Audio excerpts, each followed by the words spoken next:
I want to ask you about the receivers and what they've done the first two games. How do you feel they're creating separation so far? I feel like guys are out there battling throughout the games.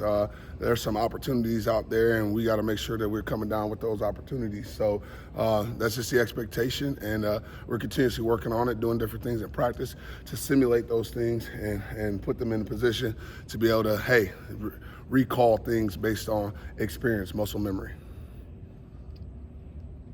Hey, Coach, how was your position group gearing up to prepare to go on the road, in that hostile environment?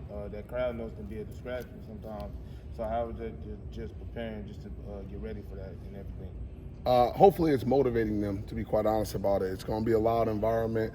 It's going to be a hostile environment, and we like to talk about details in this offense. So we're going to allow the details to give us the opportunity to put ourselves in position to win the football game. And of course, that includes the crowd noise and making sure that we're not jumping off sides, seeing the ball snapped, different things as it relates to the cadence and so on and so forth. So there's no doubt about it. I wanted to motivate these guys so that we can go out there and execute at a high level so that we are better than what we were the last week. That's our job every week. It's supposed to be our best game to date, and this one should be our best game to date. What have you seen from their secondary, and how much has Coach Hitch kind of maybe helped, give some insight into that? You know what?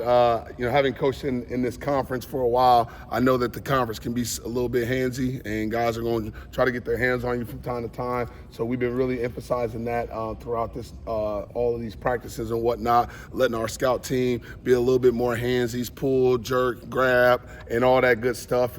It's allowed. They're going to allow it a little bit more than maybe in some other leagues. So certainly excited about the opportunity to go out there and put on display the things that we've taught these guys and push them to really do at a high level so that we can create more separation in this game. Can you tell us if Cole Adams was able to practice today, and if so, how did he look? Cole Adams is doing great, man. I look forward to the next opportunity that he has a chance to play the game in the game. What have you told your position group about your experience against Wisconsin in the past? A lot. There's a lot. I mean, probably too much for me to say in this one time that I get to speak with you all, but certainly they're going to be big. They're going to be physical. They're going to come downhill and hit. That's just the brand of football that they play.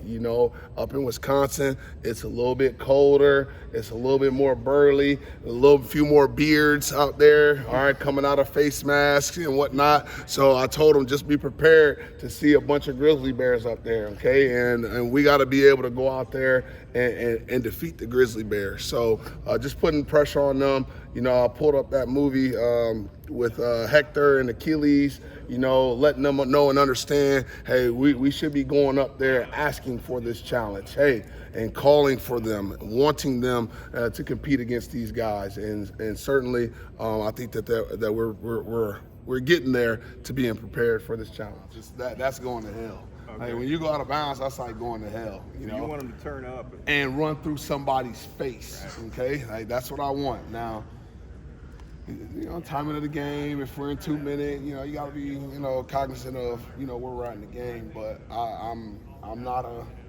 advocate for guys running out of bounds. That's for somebody else. Last one. How have the receivers really been in Jalen's scrambling ability? Like, how have they adjusted to the scrambling drills? That's stuff that we work on pretty consistently, I think that our guys really have a good understanding of where he's going to be, but they have to understand where they're at in the whole grand scheme of things. We actually have a word for it. We call it dice rules. And so when you think about a 5 on a dice, okay, all right, there's spots on the dice that each guy has to hit. So we do work on it, and obviously just know where you're at on the dice. Thank you, Coach. Thank you.